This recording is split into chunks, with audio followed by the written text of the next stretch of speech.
Hi guys. Welcome. How are you? The Architect of Silence. Episode 1. The Grand Opening.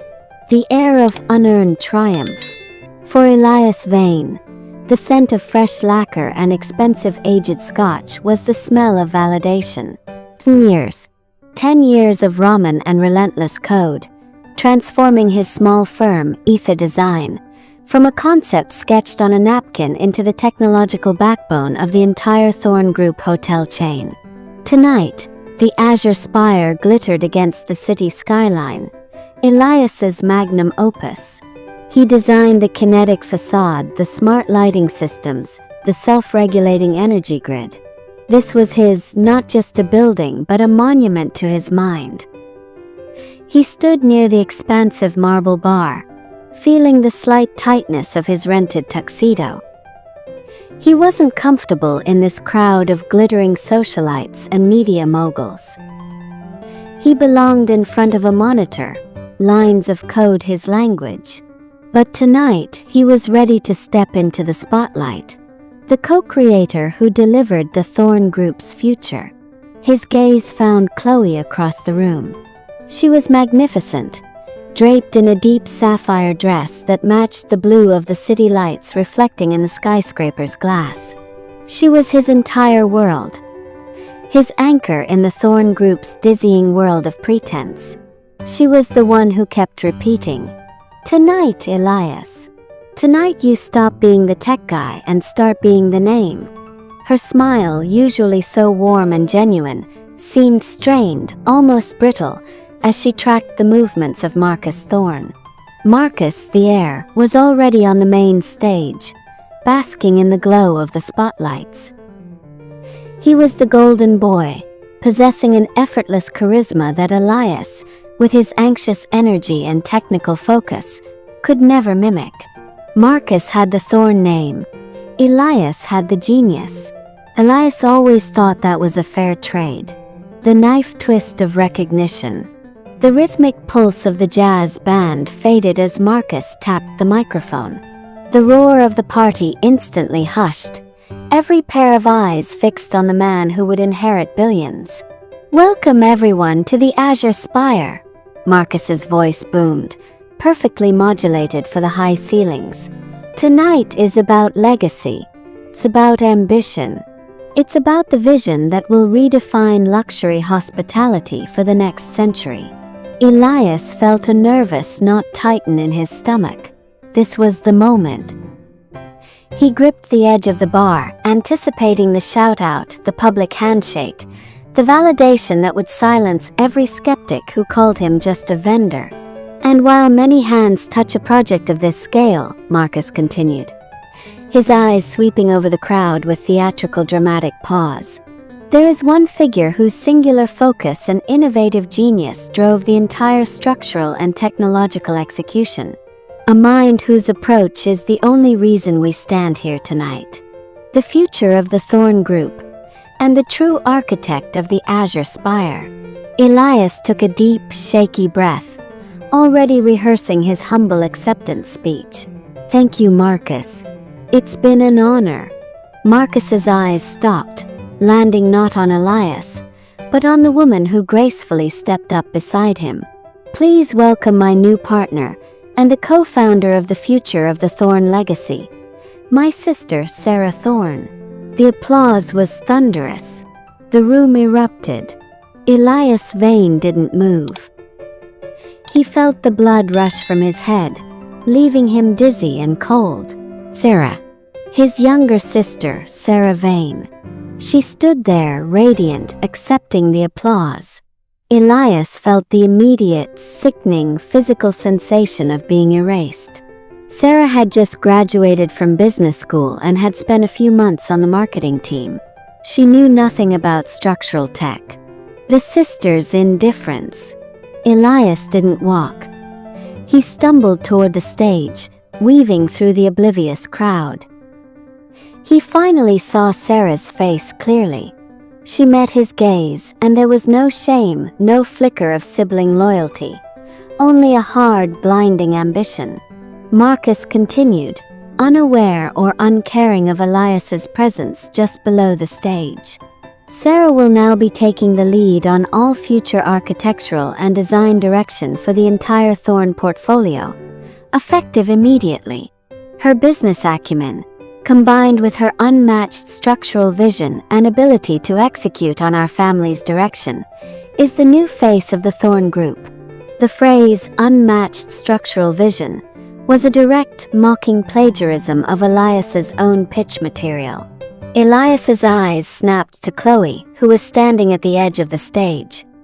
Her role clearly defined as Marcus's logistic coordinator. She finally looked at Elias, but her eyes held a desperate plea, a silent, shameful confirmation that she was complicit. She had known. She hadn't warned him. The shock gave way to a blinding, agonizing rage. It was a dual betrayal. The theft of his entire professional life, orchestrated by the family he served, and the silent compliance of the woman he loved. Elias didn't make a scene. He simply turned and walked toward the staff exit, the music and cheers now sounding like distant mocking laughter in an echo chamber. The tribunal in the tower. Arthur Thorn, the chairman, didn't want the spectacle of a firing. 5 minutes later, Elias was in a glass-walled conference room on the 60th floor. Arthur sat at the head of the table. Marcus stood leaning against the window, and Sarah sat opposite Elias, clutching a sleek leather folder. Elias didn't bother sitting. His hands were braced on the polished veneer of the table, his knuckles white. "Arthur, this is professional misconduct," Elias stated, his voice tight, dangerously quiet. "Sarah has no technical qualifications. The IP, the ether assets, they are mine. You owe me the final stake and the credit we agreed upon." Arthur was calm, radiating a cold, paternal authority. "Elias, we valued your contribution, but we have to be pragmatic. Sarah is family. She has the long-term vision for the Thorn Group." Sarah, his own flesh and blood, finally spoke, her voice laced with the condescending pity of the superior sibling. "We felt you were becoming too granular, Elias. Excellent at the details, but you lacked the executive perspective necessary for scaling. My degree is in global finance. This is a business decision, not personal." Elias felt the deep, agonizing sting of his family's lifelong favoritism weaponized against him. "It's not personal. I put 10 years of my life into this. I haven't taken a real vacation in 4 years. This is my company, my legacy." Marcus finally stepped away from the window, his smile hard and predatory. "Ether Design was a vendor, Elias. Very generous vendor. Your contract was clear. The intellectual property rights for the designs used in the Thorn portfolio revert to the Thorn Group upon project completion. The contract is over. The designs are ours." He tossed a thick, rolled document onto the table. "The original contract. We are prepared to offer you a generous severance," Arthur interjected, sliding a paper toward Elias. "A clean 7-figure separation. Sign the remaining asset transfer, take the money, and enjoy a long rest." The sheer arrogance, the belief that he could be bought off like a noisy supplier, sent a jolt of ice water through Elias's veins. The chaos of his rage was instantly channeled into a razor-sharp clarity, the absolute calm of resolution. Elias stared at the severance document. The money was irrelevant. What they were stealing was his identity, his contribution, his future. They weren't firing him. They were erasing him. He lifted his head and looked directly at Sarah. "You let them call you the architect. You let them steal this." Sarah met his gaze, her expression impervious. "I'm taking the opportunity one earned, Elias. Don't be bitter." The bitterness was gone. Only a profound, cold resolve remained. Elias finally smiled. It was a thin, predatory, utterly devoid of warmth. I won't be signing your severance. And you won't be getting the remaining assets, Arthur. You're right, Ether was a contract. But I wasn't just working for the Thorn Group.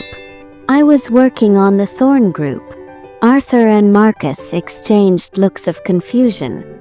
You see, I dissolved the Ether Holding Company last week, Elias stated. His voice a low, confident drone. It exists only as a shell.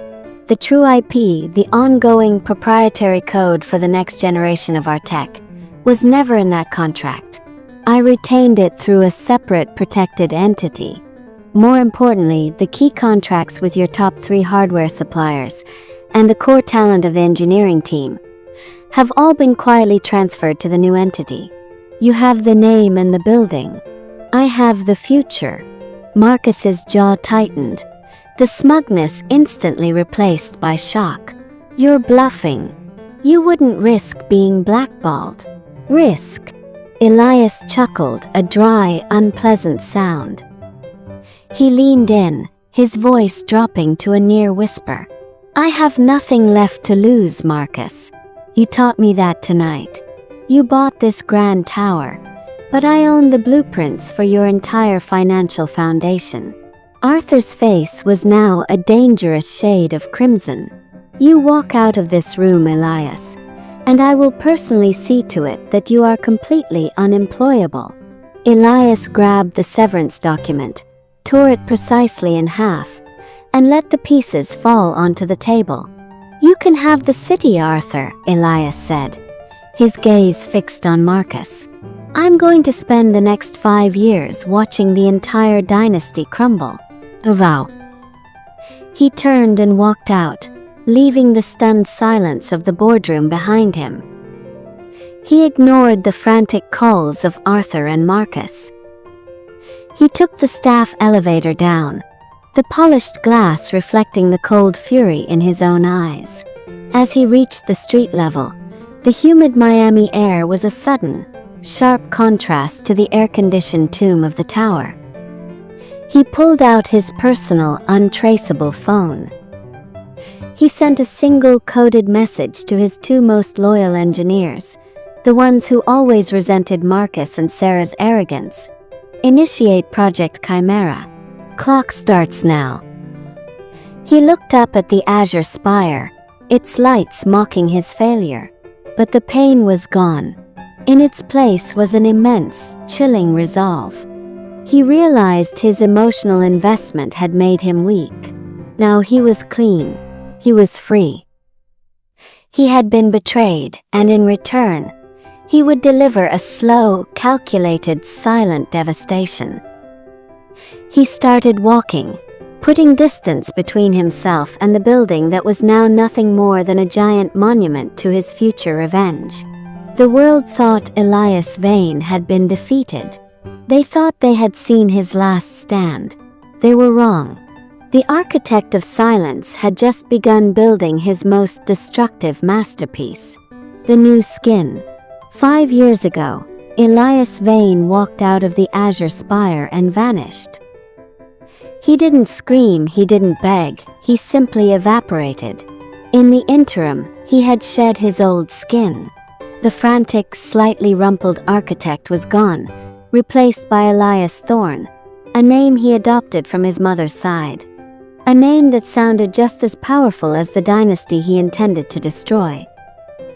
He was now the lead designer for Ascendant Group, a rival architectural firm that specialized in quiet, surgical contract work.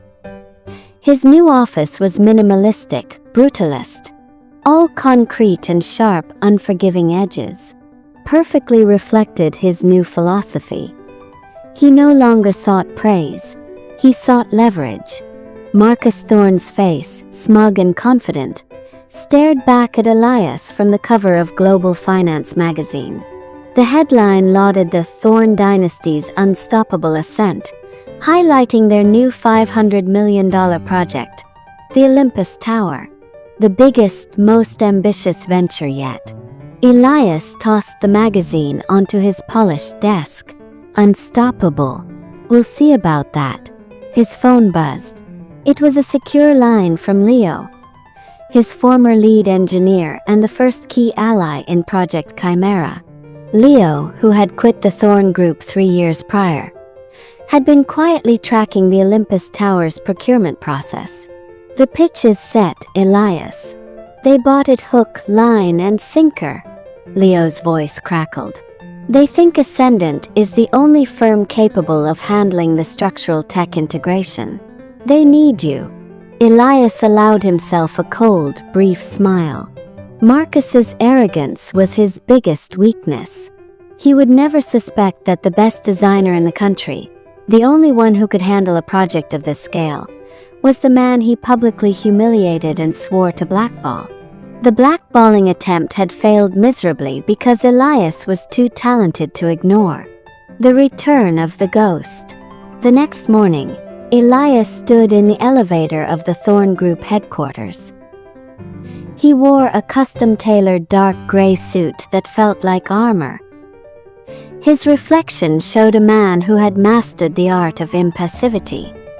He wasn't Elias Vane, the victim. He was Elias Thorn, the necessary evil. He carried a sleek, heavy briefcase containing his proposal, and a separate encrypted drive containing the vulnerability dossier. A 5-year compilation of every weak link, every legal loophole, and every fractional financial misstep the Thorn Group had made since the day he walked out. When the elevator doors opened, he stepped onto the familiar floor. The atmosphere was the same, frantic, expensive, and buzzing with entitlement. He walked past the massive abstract art piece that he himself had commissioned years ago. The irony was exquisite. His destination, the executive boardroom for the official pitch meeting. He reached the frosted glass doors, took a final steadying breath, and pushed the heavy door open. The glimpse of the past. The room was packed. Marcus, flanked by his legal and financial advisors, and his father, Arthur Thorn, radiating silent authority. Sarah, surprisingly, was not present. But at the end of the long mahogany table, sitting perfectly composed with a stack of marketing materials, was Chloe. Elias froze. His meticulously constructed mask wavered for the first time in 5 years. She looked different. Her professional severity was magnified, but her eyes, those large, expressive hazel eyes, still held the same intensity he remembered, though now laced with an undeniable exhaustion. She had the look of someone perpetually trying to hold a crumbling facade together. She looked up as the door opened, her eyes sweeping over the new lead architect from Ascendant Group. Her expression remained blank, professional. But then, as her mind processed the features, the sharp, familiar jawline, the cold certainty in his eyes, her composure fractured. Her eyes widened minutely. The color drained from her face. The pen she held slipped from her fingers, hitting the table with a sharp clack. It was a tiny sound, but in the tense silence of the boardroom, it sounded like a gunshot. Marcus, preoccupied with stacking files, barely glanced up. "Ah, Mr. Thorn. Right on time. Please come in. Let's not waste any time." Elias forced his feet to move. He walked the length of the table, his posture rigid. He avoided looking directly at Chloe, but he felt the heat of her gaze burning into the side of his skull. He sat directly opposite Marcus, placing his briefcase on the table with a decisive thud. The unspoken accusation. Marcus began the meeting immediately, launching into a verbose, self-congratulatory speech about the Olympus Towers vision, completely dominating the conversation and leaving no room for discussion. Elias listened, his thoughts entirely focused on Chloe. He stayed. He chose him. She still works here. The fact that she was Marcus's right hand was a fresh stab of betrayal, but it also presented a vital opportunity. She knew everything about the Thorn Group's weaknesses. During a brief moment when Marcus was distracted by his phone, Chloe finally spoke, her voice dry and professional, addressing Elias as Mr. Thorn. Chloe, your firm's structural solutions for the facade are highly innovative, Mr. Thorn. But we need assurances that your digital security protocols can withstand extreme duress. This project is highly sensitive. Her words were a challenge, a subtle probe. She wasn't asking about firewalls. She was asking about him. Elias. Ms. Chloe's last name, Elias replied. His voice a low, steady rumble, using her formal name, the name he had once planned to change to his own.